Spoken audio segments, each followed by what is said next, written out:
My college roommate secretly gave birth in the bathroom late at night. That night, she bled excessively and ultimately died in the cold, lifeless bathroom. There was no newborn beside her. Instead, there was a curled-up corpse of a person in their 70s or 80s. This corpse was, astonishingly, her newborn child. She hadn't even cut the umbilical cord before it grew old and passed away. Everything felt surreal. The police remained silent, quickly taking the body away without any explanation. The school was uncharacteristically cooperative, eager to keep the incident from escalating. I thought about checking into a hotel, but a statement from the school officials pulled me back to reality. Stay in room 505. We won't mention Ashley Young again, and you all have guaranteed spots for graduate research. Ashley Young, the girl who died in childbirth. It was clear the principal wanted to protect the school's reputation, insisting we stay put to downplay the incident. The promise of guaranteed graduate research spots tempted us all. It wasn't the first time that naive girls had given birth at school, nor the first death. We decided to stay. But when night fell and the lights went out, my roommate Lily busied herself checking the doors and windows repeatedly. I found it odd and asked her what she was doing. She replied, "Ashley was always so pure, living a simple life without a boyfriend. How could she get pregnant?" After a pause, she continued, "And last night, in a half-sleep state, I felt someone come in." My heart raced. "You suspect someone entered last night?" But then another horrifying thought crossed my mind. Wait, do you think Ashley was attacked and that's how she got pregnant? She nodded gravely. Yes, that corpse really was Ashley's child. How could he age so fast? He looked old in just a few hours. I was momentarily stunned. Lily's reasoning made a disturbing kind of sense. If he could age that quickly, perhaps it wouldn't take long from conception to delivery. My mind was swirling, but Lily's deductions became clearer. Ashley must have known she was pregnant, but she began labor shortly after conceiving. We'd never seen any sign of a growing belly. The only explanation was, she was assaulted last night. This was just speculation, but it left us all in silence. I turned to Sophie and asked, "Aren't you surprised? Why are you so quiet?" Sophie hesitated and finally said, "Now that you mention it, I think I did hear strange noises last night." Fear and anger consumed me. "We can't stay here. If there's a killer, what if they come back to the scene?" Sophie quickly stopped me. "No. If you leave, everyone will lose their graduate spots. We can't let your fear ruin it for us." Her words left me stunned. Lily urged, "The school has increased security. The principal won't allow anything else to happen." After considering it, I reluctantly agreed. But I still wondered. "How can you accept that someone could age so quickly?" They exchanged a glance, and Lily finally answered. "Last month, there was an explosion in the school lab related to anti-aging research, which accidentally created a reverse virus." She continued explaining that this virus could accelerate aging, and a doctoral student who got infected escaped. He could be the one who attacked Ashley. My mind was racing. I couldn't grasp why someone infected would dare enter the dorm. Lily's expression was complex, but Sophie interjected. "The lab explosion was caused by Ashley. It's revenge." Understanding dawned on me, and unease washed over me. As the night deepened, we each lay down to sleep, filled with doubts, yet I surprisingly drifted off quickly. In the middle of the night, I suddenly heard rustling noises from the balcony, like something was wriggling. I panicked, waking suddenly to find my roommate's beds empty. Disbelief struck me as I pulled out my phone and saw a message from Lily sent half an hour ago. "If you wake up, run!" I was stunned and quickly replied, "What's happening? Where are you?" but Lily didn't respond immediately. Holding my blanket tightly, I nervously called 911. They promised to send someone right away, but fear gripped me. Would they arrive in time? I didn't dare leave my bed, uncertain of what could be lurking downstairs or outside. Finally, Lily replied, "We're in a safe place. Tonight, Sophie set up an experiment targeting you. She promised greater benefits, so she drugged you. I realized that my rapid sleep came from the medication. I didn't know what Sophie hoped to gain by harming me, but her accusations of my selfishness echoed in my mind. Perhaps it was she who was truly selfish. Struggling, I climbed down from the top bunk, trembling all over. In the darkness, fear consumed me, terrified that an intruder was lurking on the balcony. I quickly grabbed a coat and moved toward the dorm door. Just as I was about to open it, my hand froze. The door was securely shut.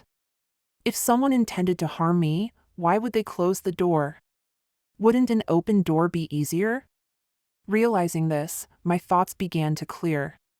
Lily and Sophie had been sleeping beside me, yet Lily was pushing all the blame onto Sophie, acting innocent and naive. Her behavior made me suspicious. She might be lying.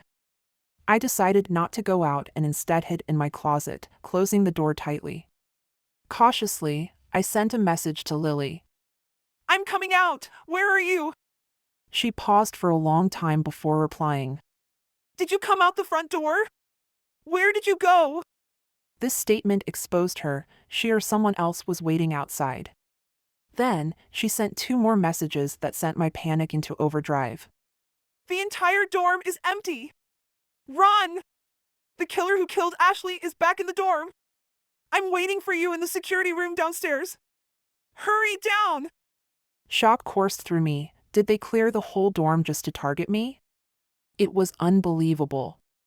If what she said was true, then the school was definitely involved, possibly to complete some horrific experiment. Thinking of this, I stopped worrying about the potential fallout and called the police. I typed out a long message to the emergency service at 911, then waited silently for a reply. What I received, however, was a message from Sophie. Are you awake? Get back to the dorm, don't run around. Lily urged me to run, while Sophie told me to return to the dorm. It seemed they had fallen out with each other. Who should I believe? Had the killer who harmed Ashley really returned? Or was all of this orchestrated by them? To uncover the truth, I messaged Sophie. I'm not in the dorm! Did Lily say she wants to hurt me?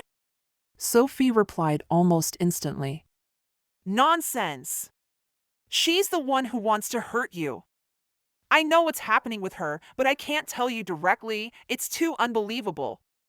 You have to trust me. Don't leave the dorm. If you can, hurry back. It's absolutely safe inside. Her muddled explanation left me confused, but then she said something that startled me. Lily is telling you to go out because she's waiting for you outside. She's the one who wants to hurt you. This aligned with my previous suspicions. Sophie wouldn't say that without cause. I quickly pressed her. You better explain clearly. Why does Lily want to hurt me? Her response made me more anxious. Because she says you've promised the school more benefits and asked her to conduct experiments.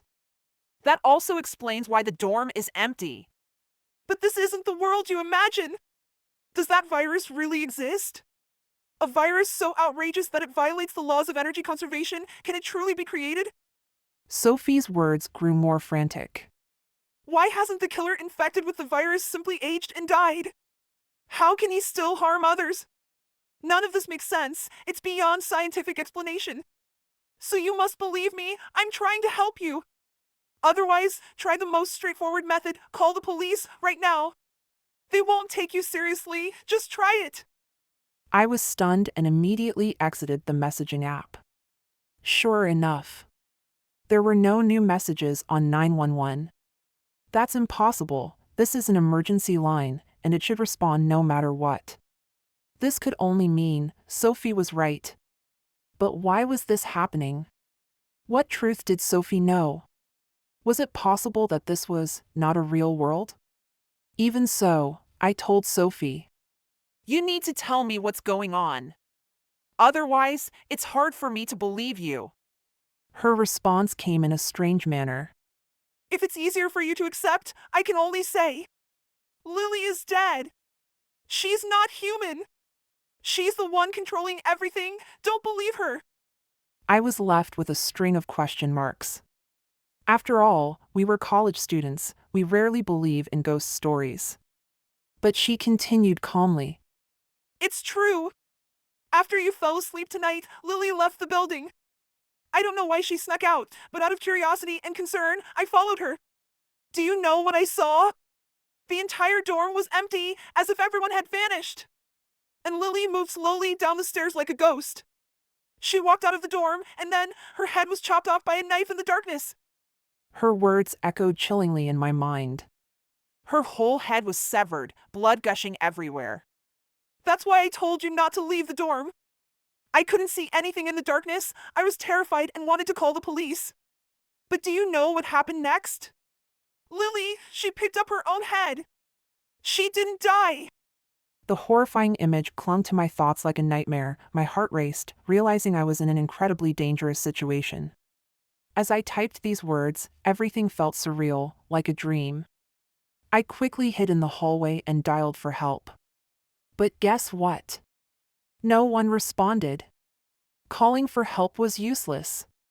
This is what I meant. This was definitely not our familiar world. How could such surreal events keep happening? I stared at the flood of messages Sophie sent, my eyes nearly glazing over.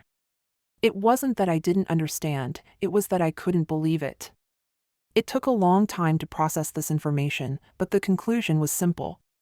Was Sophie crazy? However, I caught an inconsistency in her story. I immediately messaged her with 2 questions. If Lily is dead and came back to the dorm, then why do you say it's safe? If it's safe, why haven't you returned? I thought she wouldn't be able to justify her lie, but she responded with a perplexing logic. She said, Ashley's head keeps mumbling, asking her to come out. So Lily couldn't enter the dorm while I was hiding in the first-floor hallway, too scared to show myself. If I walked out and was seen by her, she would kill me instantly. I was stunned. This oddly aligned with what I knew. Because, from my side, Lily did indeed tell me to come down, saying she was waiting for me in the security office. I didn't know who to believe. I couldn't leave or stay. Then, something Sophie said made me uneasy. You have to trust me. Where are you right now? She was probing for my hiding place, and I wouldn't reveal that I was still in the closet. But I decided to use this as an opportunity to test her. I replied, I believe you, I'm going back to the dorm right now. You should hurry back too. Sophie responded instantly. Okay. No problem.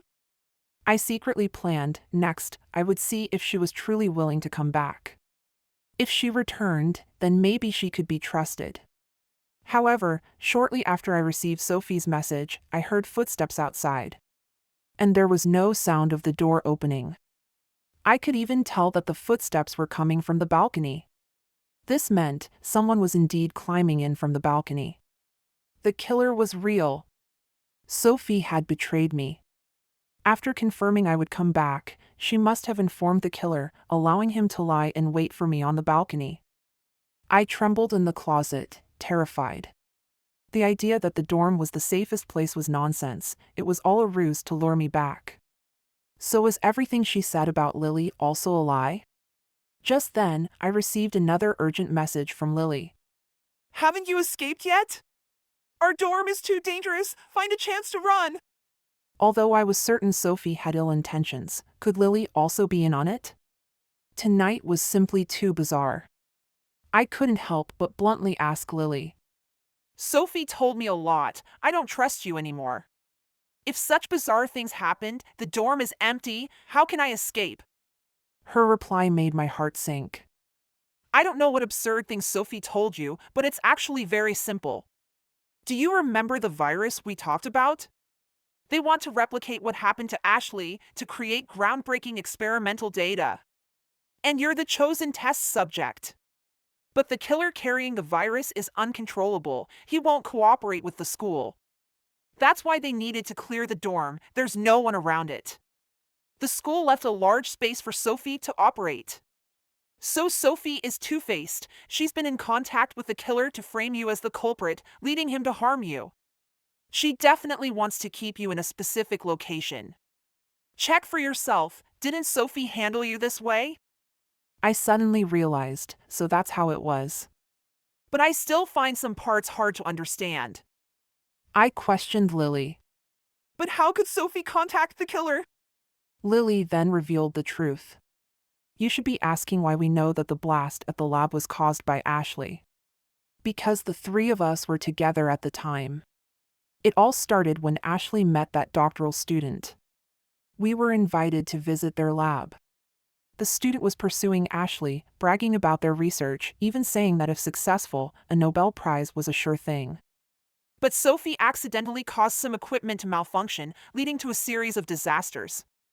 I suspect that Ashley was harmed last night because Sophie deliberately let that student in, hoping to shift the blame onto her. I still didn't understand. I wasn't at the scene. How could I possibly be implicated? Lily looked puzzled too. I don't know how Sophie convinced the student, but are you willing to gamble on it? I'm not willing to gamble. I sighed, realizing that the footsteps from the balcony were getting clearer. The killer was hiding out on the balcony. He's probably the student Lily mentioned. So the big question is, how do I escape? If I stepped out of the closet, the killer on the balcony would attack me without hesitation, so just walking out wouldn't work. But since Sophie could contact the killer, I had to use her. If I could lure the killer outside with her, I might have a chance to escape. After thinking for a moment, I messaged Sophie. I can't go back. I saw something strange. I don't know what it was, but it's scary and it's blocking my way. I'm hiding on the second floor in room 210. Can you come find me? Of course, I didn't actually want her to come. I hoped to lure the killer away, so I could make my escape. Soon, I received her reply. Okay, don't run around. I'll come find you. Just then, I heard it. There was movement on the balcony. Almost exactly as I suspected, I heard the sound of a door opening. The killer was hiding in the bathroom. Then, the footsteps began, the killer slowly approaching the dorm room. He had indeed come in from the balcony, but upon confirming I wasn't in the dorm, he could easily leave through the front door. All he needed to do was listen for the sound of the door closing. The footsteps grew closer, and my heart raced as I waited anxiously. Finally, the footsteps stopped in front of the dorm room, but to my surprise, he didn't open the door. Instead, he paused for 2 seconds. He turned around, seemingly hesitating. Then, he walked deeper into the dorm.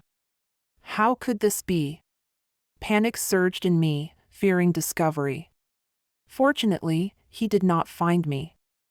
I could hear that his footsteps paused again on the balcony for a moment before he turned back, heading toward the dorm room door once more. I suddenly realized he was lingering inside, hesitating. Until I heard him mumble softly to himself. What should I do?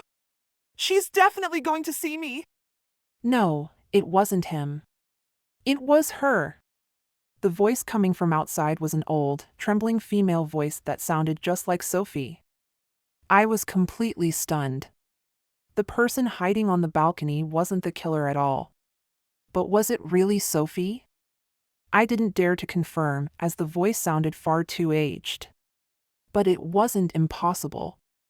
Ashley's child had indeed aged rapidly within a short time. The virus that could cause aging might not be a mere figment of imagination. So, had Sophie been infected by the virus? I didn't know what to do at that moment. After pacing in the dorm for a minute or two, she suddenly stopped again. I still hadn't heard the door open, which meant she remained inside the dorm. At that moment, my phone buzzed with a message from Sophie. I instantly realized it was her outside. She had obviously stopped to type, which explained the pause in her footsteps. Her message read, I've checked, and the stairs to the left after you leave room 210 are absolutely safe. You can come right up. Remember, once you're back in the dorm, don't go back out. This seemingly helpful warning only made me more suspicious. I felt that if I did show up in the dorm, she might kill me. This wasn't a question of choice. After thinking for a moment, I silently typed out a message on my phone. Why aren't you coming to find me? After pacing for so long, Her excuse was quite ridiculous. Because you misunderstand me, my appearing would only make you more scared. However, she then added, Just don't believe Lily, she's really dead. If you don't believe me, take a look at this. She actually sent me a screenshot of a conversation with Lily. In it, she asked Lily, "Is it okay to let her go?" And Lily replied, But who let me go? I was stunned, completely confused. Could it be that Lily really wanted to kill me? Was everything she said just a deception? But what about Sophie's claims? Was Lily's decapitation also real? A moment of rapid aging followed by a mention of still being alive after being decapitated. What on earth happened that night? After careful consideration, I realized that even if Sophie wasn't lying, it wouldn't solve any problems. She only wanted me to stay in the dorm, then what? Even the police wouldn't take us seriously, and the school was complicit. What was I supposed to do? Thinking this through, I messaged Sophie. You just want me to go back to the dorm. What's that going to solve? Am I just supposed to wait here to die? Sophie quickly replied, No. You won't be harmed. I promise you absolutely won't come to harm.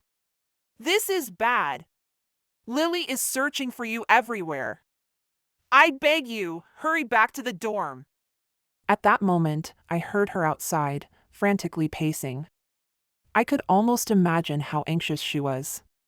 Even though her words didn't seem very convincing, I somehow found her somewhat trustworthy. I hurriedly pushed that terrifying thought out of my mind. I could not trust her so easily. I couldn't expose myself. But was there any way to lure her outside? After thinking for a moment, I decided to follow her lead and try something else. I'm on the second floor. Hurry and save me. After sending it, Sophie quickly replied with several messages. Did you see Lily? Where are you? What's your exact location? But I ignored her, as my assumption was. I was in danger. How could I continue responding to her messages? Outside, Sophie was obviously panicking, and the sound of her footsteps was more hurried than before. This time, she opened the dorm room door without hesitation. With the sound of the door closing, I let out a sigh of relief. Had she really gone out to save me? Yet, something felt off. Her words were too strange. Could Lily really turn into a vengeful spirit? If that were true, how could I escape? I continued to hide in the closet, thinking carefully. Sophie had mentioned that Lily was no longer satisfied waiting in the security room but was now coming upstairs to find me. If that were true, it meant I had a chance to escape. The ideal scenario would be that neither of them saw me, allowing me to slip away quietly. Although I didn't know what was happening outside the dorm, as long as I could get out, I could see a glimmer of hope. So what I needed to confirm was Lily's whereabouts. I switched back to Lily's chat and typed, "Why is Sophie getting older? Does she want to kill me too?" This message should grab her attention. By describing Sophie's appearance, it implied I had encountered Sophie. This was probably the last thing Lily wanted to see. Sure enough, it wasn't long before Lily replied anxiously. Yes, she's in cahoots with the student. They might have had a falling out, and she got infected too. This is too dangerous. You absolutely cannot interact with her. I'm coming to help you. Where are you? Perfect. She took the bait. Since Sophie had gone to the second floor, it was best to get them to meet. I informed Lily again. I'm on the second floor, hiding in room 210. I saw out the window that Sophie is outside. She looks so old, like a devil. Can you come get me? After that, Lily didn't reply. I knew. She must be heading for room 210. I burst out of the closet, not stopping to think, and ran toward the dorm door. When I opened the door, I glanced around. Sure enough, it was eerily quiet. The entire dorm building must really have been evacuated. But there was no time to waste. I jogged toward the stairs. Escape! At that moment, I only had one thought. If I was lucky, the two of them would encounter each other in the second-floor hallway, perhaps even fight, while I slipped away. However, things weren't that simple. As I reached the second floor and turned to look down the hallway, my heart nearly jumped out of my chest. Coming toward me was Lily. Her hair was disheveled, and her body was drenched in blood below the neck, confirming Sophie's claim. Her head had indeed been chopped off. Upon seeing me, her eyes blazed with malice as she raised a sharp knife. So she really intended to kill me. I was so scared my legs turned to jelly, and I momentarily froze, unable to react and run. She sprinted toward me like a vengeful spirit. But at that moment, a faster figure unexpectedly surged forward. It was Sophie! She swung a stick and struck Lily on the head, hitting with such force that it sent her head flying several feet away. Despite losing her head, Lily's body didn't lose its ability to move. She struggled on the ground, crawling toward where her head had landed. I then saw that Sophie, holding the stick, looked old and withered, and there was a large gash in her abdomen, oozing blood. She had clearly just been slashed by Lily's knife. My legs still hadn't recovered, yet Sophie was already stumbling toward me. My heart tightened. Did she mean to kill me too? But I was wrong. Breathing heavily, she pointed at the stairs and hoarsely shouted, Go up! Back to the dorm! Hide well! Before I could react, she turned to look at Lily. I was stunned. Lily, without her head, still hadn't lost her ability to move. She continued to struggle and crawl forward. Run! Sophie yelled at me. I finally found my legs moving again and turned to run upstairs. Sophie followed me. Even though she climbed slowly, Lily would surely be too preoccupied collecting her head to catch up with us. I was the first to return to the dorm, but I didn't immediately close the door. I felt instinctively that I needed to let Sophie in. What would I do otherwise? I still knew nothing, not even how to escape. I was waiting for her. However, from a distance, Sophie saw I hadn't closed the door and shouted, "What are you thinking? Close the door!" I paused for a moment as she staggered toward me. Bang! With that, she easily slammed the dorm door shut. It took me several seconds to process everything before I quickly shouted, What are you doing? Why don't you come in? I reached for the door to open it, only to find she was pushing against it with all her strength, preventing me from opening it. Then, Sophie's aged voice came from outside. You need to hide. Don't open the door. She can't get in. I was utterly perplexed. Why? How do you know she can't get in? And what on earth happened tonight? Why have you suddenly aged so much? Is there really an aging virus? Sophie coughed before saying, "Don't worry, child. I'll stop her, because she's my child too." I was bewildered. What was Sophie talking about? She continued with seemingly illogical statements. "When you were asleep, I figured it all out. The dead Ashley is my past self. If a person has never been born, do they age and die immediately? As for Sophie, she's my mistake, a sin I must atone for." Listening to her explanation filled me with confusion. What are you saying? I don't understand. Sophie continued, "I told you, it's something you can't accept, right? If you leave this dorm building, then it's truly hopeless. But thankfully you came back. It's okay, I'll just bleed a little. I'm fine." Her voice was gentle, like a mother's, warming my heart. I suddenly felt like crying and found myself wanting to trust her again. Maybe there was never an aging virus, nor a student or killer. Hiding on the balcony had always been Sophie. She had aged, not wanting me to see her, so she hid. And from the very beginning, Sophie hadn't wanted me to leave the dorm. Even if she used guilt to manipulate me, she just wanted me to stay here. Because deep down, she had this instinctual thought even before she fully understood it. I touched the door panel, resolutely saying, I won't leave here. Sophie replied softly, That's right. I'll be waiting for you. Then I heard Lily's voice, but I ignored her. She was outside, cursing and shouting, but she could never get in. She truly couldn't get in. I don't know how long passed, but I leaned against the door panel and gradually fell asleep. When I opened my eyes, I was gently picked up by someone with 2 hands. The world was blurry, and I couldn't help but cry out loud.